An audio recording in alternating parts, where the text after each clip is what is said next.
अब मैं यहाँ आया ही हुआ हूँ तो आपको एक ये दूसरी वीडियो में क्यों ना बता दिया जाए कि गुरु के मतलब क्या होता है। मैं ये लेक्चरर रहे हैं, यूनिवर्सिटी में पीएचडी कर रखी है, तो मैं इनसे जानना चाहूँगा कि गुरु का मतलब क्या है। क्या वो साधारण सा मतलब है कि जो अंधकार से प्रकाश की ओर ले जाए? क्या वे जो आचार्य हुआ करते थे वे गुरु थे, या आज के जो प्राइमरी स्कूल में या टीचर्स हैं उनको भी हम गुरु को बोल सकते हैं, जो आर्थिक उन्नति की वजह से अपने ट्यूशन सेंटर खोल रखे हैं उनको गुरु बोला जा सकता है। तो आज जानते हैं भैरव मुनि जी से गुरु एक्चुअल में किसे कहते हैं, हर किसे कहना चाहिए, किसी संज्ञा देनी चाहिए। छोटे सी एक वीडियो में ये जानने की कोशिश करते हैं। तो गुरुदेव को मेरा प्रणाम। मैं जानना चाहूँगा कि आजकल के जो गुरु कोई भी बन जाता है, इंस्टीट्यूट खोल लेते हैं, या प्राइमरी स्कूल में भी जो टीचर हैं वो भी गुरु बन जाते हैं, क्या वो उनको गुरु कहना सही रहेगा, या फिर आचार्य कहना सही रहेगा, या टीचर कहना सही रहेगा? इंस्टीट्यूट में भी गुरु के चरण छुआ जाते हैं और बड़े बड़े गिफ्ट, ये टीचर डे। तो ये इसके बारे में ज़रूर जानना चाहूँगा कि उनको गुरु बोलना उचित रहेगा। तो भगवान जो प्रोफेसर का पद संभाले हुए हैं मेरे भैरव मुनि देवता महात्मा जी से मैं ज़रूर जानना चाहूँगा कि ये गुरु शब्द का थोड़ा सा इसका विस्तार से बताएं तो ज़्यादा अच्छा रहेगा। गुरु गुरु गुरु एक ऐसा शब्द, एक ऐसा अलंकार व्याकरण के अनुसार हमारे शब्दावली में आया कि हमने उसको जगह जगह पर स्थान दिया। गुरु को यदि हम संधि विच्छेद करते हैं और व्याकरण के अनुसार जाते हैं तो वही बात आती है जो हम सभी जानते हैं कि अंधकार से प्रकाश की ओर जाना। जी बाबा। और सभी उसी प्रकार से प्रयास करते हैं। उसमें भी हम लोगों ने मूल बातों में जाता हूँ तो मैं मूल बात ही कहूँगा, विस्तार फिर कभी करेंगे हम। जी बाबा। अब हम उसमें हम चले जाते हैं कि गुरु मतलब वो होता है, मूल विषय पर गुरु मतलब वो होता है जो जटाजूट लगाया हो, भस्मी लगाया हो और जंगल में जो है बिना खाए पड़ा हुआ हो और हरि का नाम या शिव का नाम लेता रहा, वो गुरु है। और वो बोलता है, वो जो भी बोलेगा वो ठीक बोलेगा, वो काम मेरा होगा। कोई गुरु बोल रहा है, गुरु हमारा तपस्वी है, गुरु निराजल है, गुरु विवेकशील है, गुरु बुद्धिमान है, गुरु महान है इत्यादि से हम लोग एक गुरु शब्द को अलंकृत कर देते हैं, विशेषताएं दे देते हैं, विशेषण दे देते हैं, व्याकरण के अनुसार अलंकृत कर देते हैं। शब्द एकमात्र गुरु ही है। उससे जो हमें लाभ हो रहे हैं उसके बारे में हम लोग जो है इतनी विशेषताएं उसमें संयुक्त कर देते हैं। और जब इतनी विशेषताएं संयुक्त करते हैं तो कुछ नहीं समझ में आता है, तो हम गुरु उसको उस महान व्यक्ति को मान जाते हैं जो कि देखने में इस प्रकार का हो, भगवा कपड़ा पहना हुआ हो, कंठी उंठी माला बहुत सी लगी हुई हो, माथे पर तिलक उलक लंबा चौड़ा लगा हुआ हो, और बैठने की उठने की नीतियां जो अलग अलग प्रकार की हों। इस कैटेगरी में इस कैटेगरी में आने पर जो लगे रहते हैं उन्हीं को हम गुरु मानते हैं और उन्हीं की हम पूजा करते हैं, और वो जो बोलते हैं वही सत्य होता है, बाकी सब असत्य है। वही गुरु है, बाकी गुरु कोई नहीं है। ये एक धारणा है, ये सिर्फ धारणा है, यह एक धारणा है जी। अन्यथा जी गुरु अपने में ही बोल दिया है जो हमको अंधकार से प्रकाश की ओर ले जाए, मतलब हमारे दुष्कर्मों को सुकर्मों में परिवर्तित करे, गंदे कामों को अच्छे कामों में डाले, हमारी गंदी भाषाओं को, गंदे नज़रों को अच्छे नज़रों में डाले, वो हमारा गुरु है। हमारे लिए वो चप्पल सी के बना के देता है, वो हमारा गुरु है। यदि वो सी ढंग से न बनाए तो हम उसको, हमारे पाँव की ऐसी तैसी हो जाए तो गुरु है, उसे हमें ये मिलती है कि किसी संतोष मिलता है। गुरु जो झाड़ू दे रहा है वो गुरु है। जो झाड़ू देना वो बंद कर दे तो क्या हालत होगी आपके आश्रम की, आपके हॉस्पिटल की, आपके घर की। तो हम यदि उसको गुरु बोल दिए तो इसका अनर्थ नहीं लगाना चाहिए। मैं व्यक्तिगत में बनारस का रहने वाला हूँ। बनारस यूनिवर्सिटी से मैंने जो है MA PhD की है।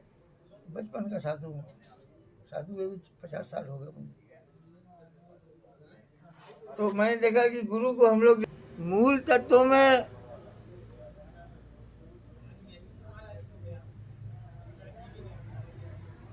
जिससे हमको कुछ ज्ञान की प्राप्ति हो जाए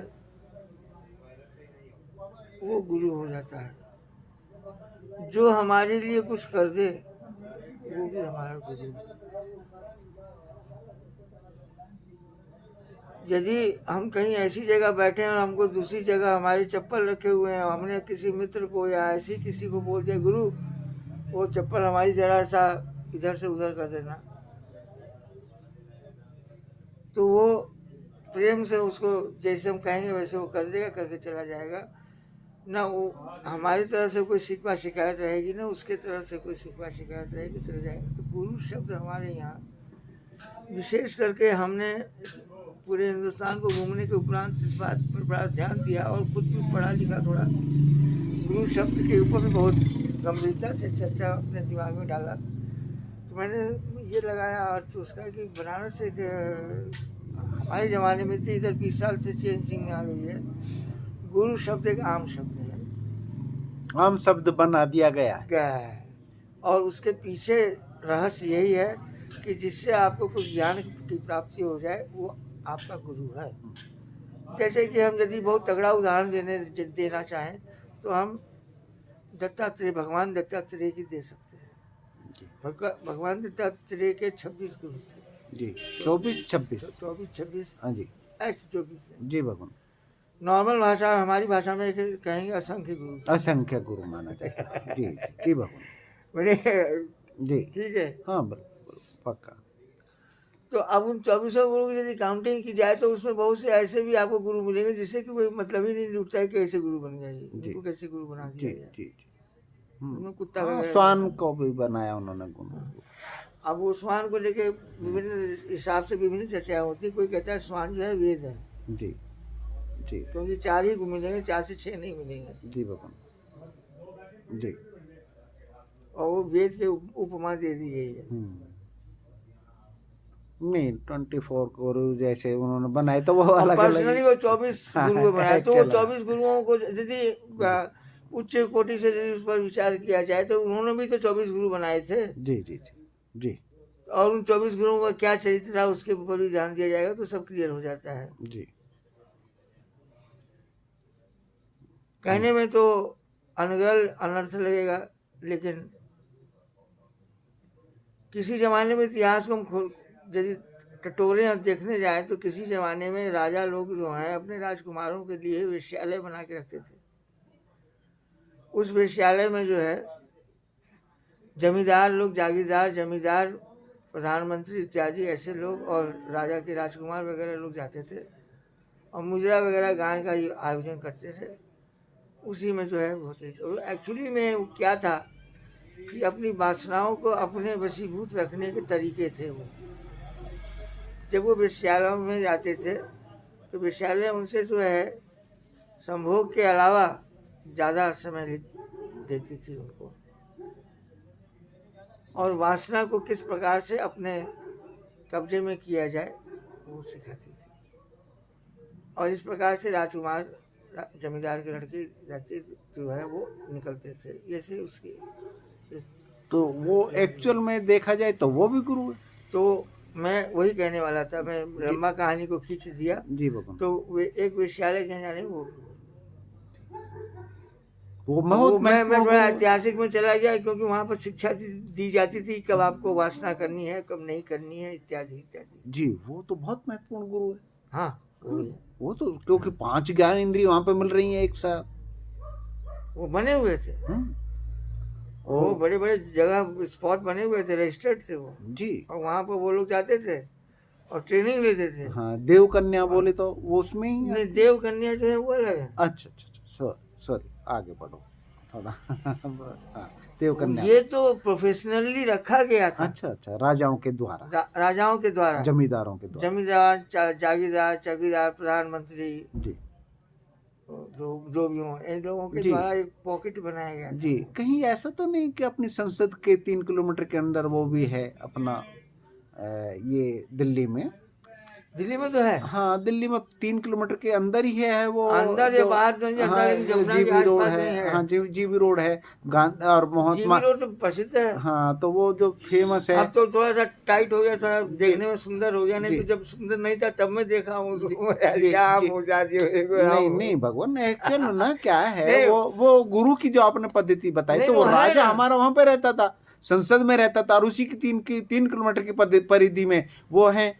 तो वो कहीं ना कहीं तो कनेक्टिविटी हमारी संस्कृति से जुड़ी हुई है ना। तो वही तो उसका व्याख्या अगर हम आओगे इसका जिक्र कर दें तो उसमें हर्ज क्या?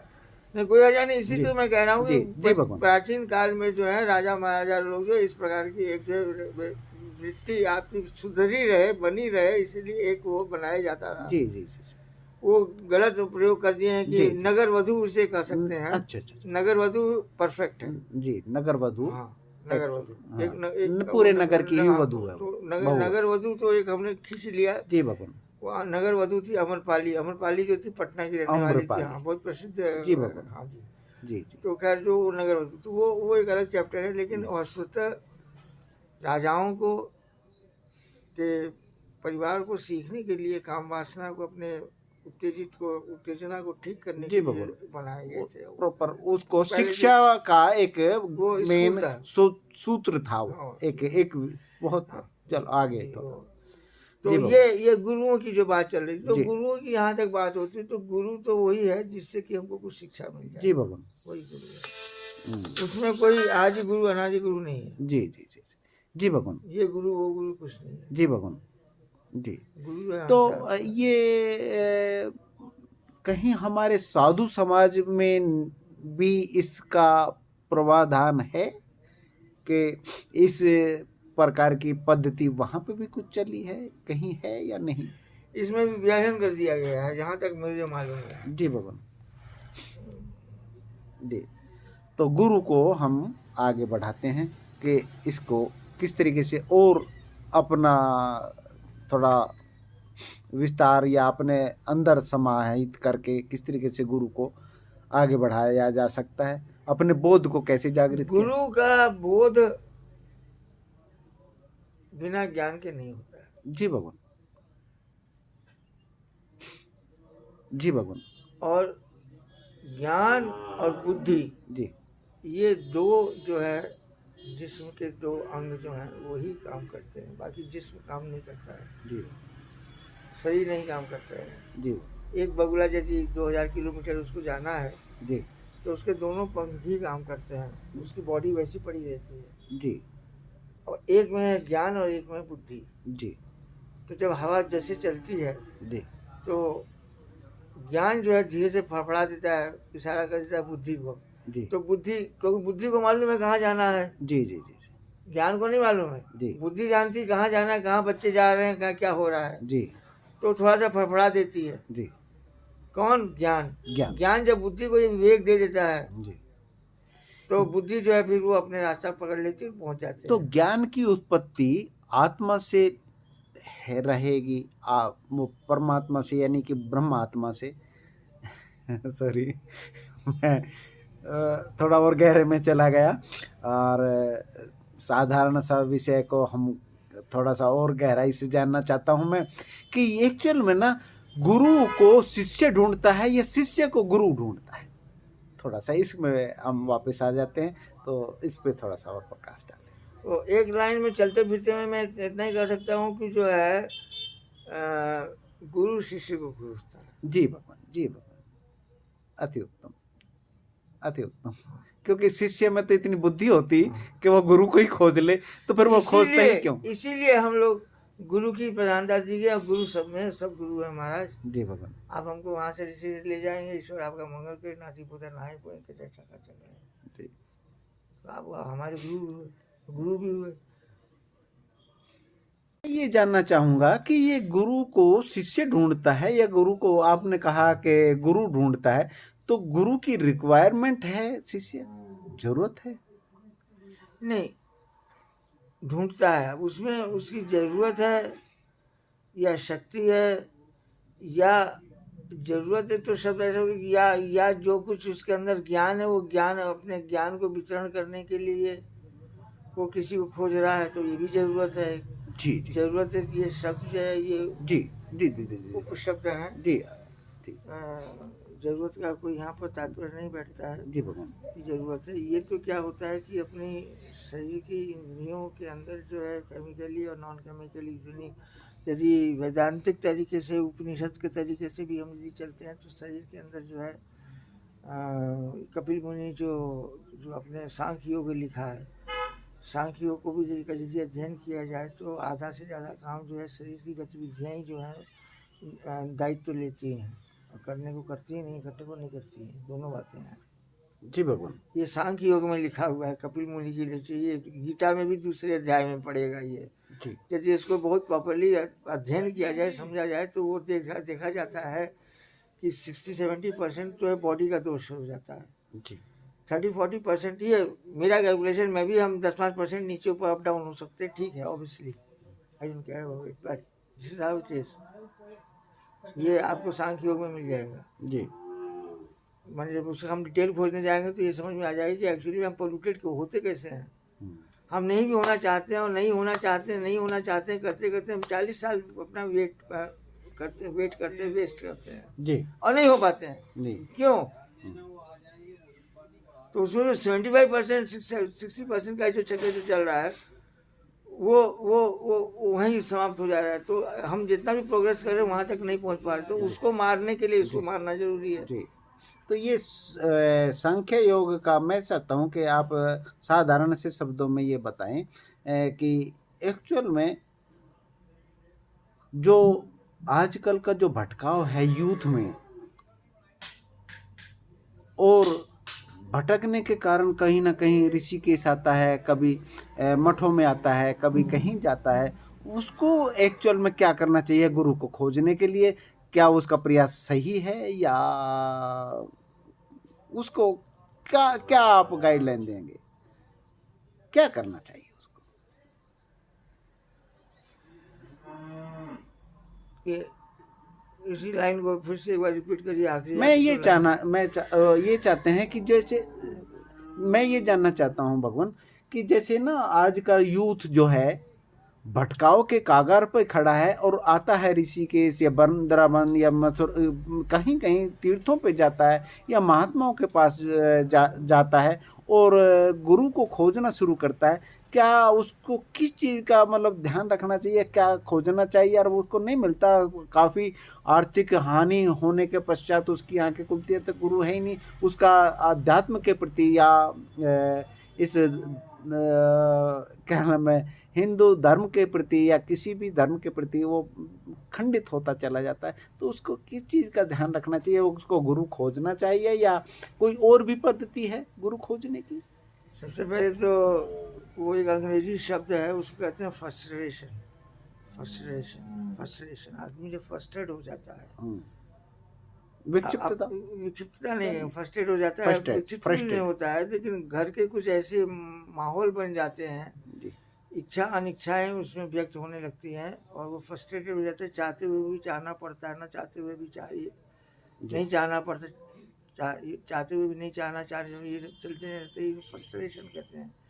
जब ये सब स्थितियों से जब गुजरता है लड़का, विशेष करके अभी जो 24-25-30 साल के लड़के जो हुए हैं, 30-35 उसके ऊपर नहीं, 30-35 उनके अंदर ये ज़्यादा दिखाई दे, जैसा भटकाव जैसे आपने कहा, या वो घुमाव और गुरु को खोजना, या ऋषिकेश वृंदावन और इधर चले जाना हरिद्वार और ये इत्यादि ये जो होता है तो वो कैसे दूर किया जाए या क्यों होता है, ऐसे कुछ आपने पूछा? जी भगवान, हाँ जी, वो भटका हो जाता है। फिर मैंने देखा है कि कहीं ना कहीं शरीर छोड़ने की भी इच्छा जागृत कर लेते हैं वो जागृत जो होता है उसमें जो है उसमें आध्यात्म का कोई दोष नहीं है।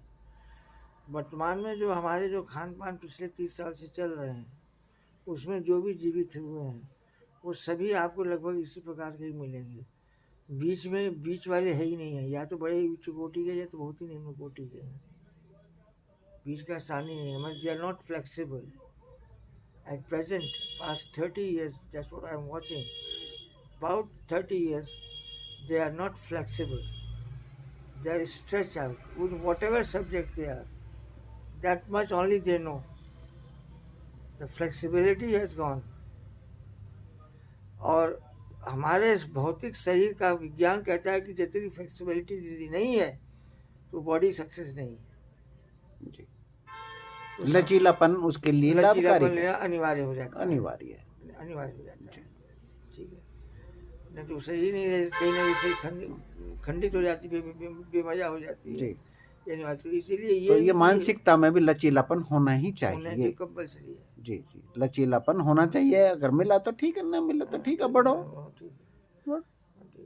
या घर के बहुत से ऐसे विवाद होते हैं, आपसी विवाद होते हैं जी। हमारे महात्मा में भी आपसी विवाद होते हैं कि चलो लक्ष्मणदास जी मरे तो जी नेक्स्ट कौन बनेगा इत्यादि। जी जी, तो ये सब चीजें तो इसमें लचीलापन होना चाहिए। यदि ठीक है कोई हमसे अच्छा कर सकता है या हमारे बराबर कर सकता है, कोई है करना तो करे, नहीं करेंगे जी भगवान, ठीक है। या प्रॉपर्टी में होता है कि इतनी प्रॉपर्टी नहीं, इतनी प्रॉपर्टी नहीं भाई, इतनी ऐसे नहीं, ऐसी तो बच्चों को अपने मानसिक तनाव को लचीलेपन में बदलना चाहिए। अगर नहीं मिला तो समय के ऊपर छोड़ना चाहिए। और समय एक बात हम बताएं, यदि लचीलापन आ जाएगा तो वो छूट भी जाएगा, मतलब ठीक चल पड़ेगा, वो सही अपना प्रोग्रेस कर लेगा, क्योंकि ईश्वर पे भी छोड़ना चाहिए।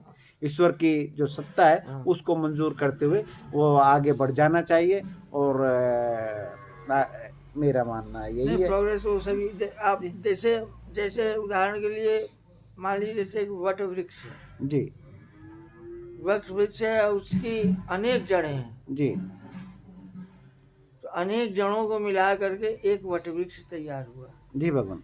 अब वट वृक्ष का जो हेड है जी, वो बोलता है कि हम सबको साथ में रहना है, भले तुम लोग अलग अलग अपना खेमा गाड़ लियो लेकिन रहेंगे साथ में। जी जी, ठीक है जी जी भगवान। उसमें से कुछ तेज होते हैं जी, वो कहते हैं नहीं हम साथ में नहीं रहेंगे, रहना ही पड़ेगा, और कोई उपाय नहीं है। जी, कोई उपाय है? हम ऊपर काटे छाट के अलग ही कर देंगे तुमको। जी, छाट के अलग कर दिए, वो अकेले हो गए, वो उन्होंने अपना एक अलग ही स्तंभ खड़ा कर दिया। जी जी जी जी। महात्मा बुद्ध के भी कब 2 पंथ हो गए, और ये महावीर के भी 2 पंथ हो गए। तो इस तरीके से एक अनुयायी बन सकते हैं, बनाया जा सकता है, परंतु लचीलापन होना कंपलसरी है। लचीलापन, इसमें लचीलापन ये हुआ कि वो अब खत्म नहीं किया, ना खत्म ना आपने हुआ खत्म, ना उनको खत्म हो गया, भाई आप भी रहो हम भी रहेंगे। लचीलापन ये हुआ। जी भगवान जी, आपकी मान्यता भी ठीक है, मेरी भी मान्यता ठीक है, और उसको परंपराओं को आगे बढ़ा, विस्तार किया समाज में, समाज का कल्याण हेतु। तो शुक्रिया महात्मा जी को, बहुत बहुत धन्यवाद। बड़े प्यार से बहुत अच्छे ढंग से गुरु की व्याख्या समझाई। और लचीलापन होना कंपलसरी है। लचीलापन होना तो क्या है, परिवारवाद में आजकल लचीलापन होना बहुत ही जरूरी है। जहां पर भी तनाव हुआ, जहां पर भी रस्सी में तनाव हुआ, वो गांठ खुल ही नहीं सकी, एक साइड से छोड़ना ही पड़ेगा, तभी रस्सी खुल पाएगी। इसलिए लचीलापन बहुत जरूरी है। लचीलापन होने से गांठ टाइट नहीं होएगी, लचीलापन जरूर होना चाहिए। और गुरु तो अपने आप मिल ही जाएंगे, शिष्य अपने आप ढूंढ लेंगे। और सारा सबसे महत्वपूर्ण गुरु आपके अंदर जुड़ा हुआ है, क्योंकि आपका जो भौतिक शरीर है उससे आपका गुरु नहीं मिला तो कोई बात नहीं, हर्ज नहीं, परंतु सूक्ष्म शरीर को मिल चुका है। आपके साथ जो घटना घट रही है ना, वो एक्चुअल में आगे घट चुकी है। सिर्फ आपको प्रैक्टिकल भौतिक शरीर अन्नमय कोश को घटित होते हुए देखना है, चरण चक्षु से देखना। तो कहने का मतलब ये है कि गुरु तो आपके अंदर भी विराजमान है। गुरु और शिष्य में भेद खत्म हो जाए तब ईश्वर के दर्शन होते हैं। हरिओम। अपने अंदर ज्योति प्रकट होती है, बोध जागृत हो जाता है, अहम ब्रह्मास्मि, तभी शब्द सत्य कहला सकता है। हरिओम। आज के लिए इतना ही। मैं मूल शंकर आपका लक्ष्मण दास जी के धोने के पास से आज के लिए इतना ही। हरिओम। जय गुरुदेव।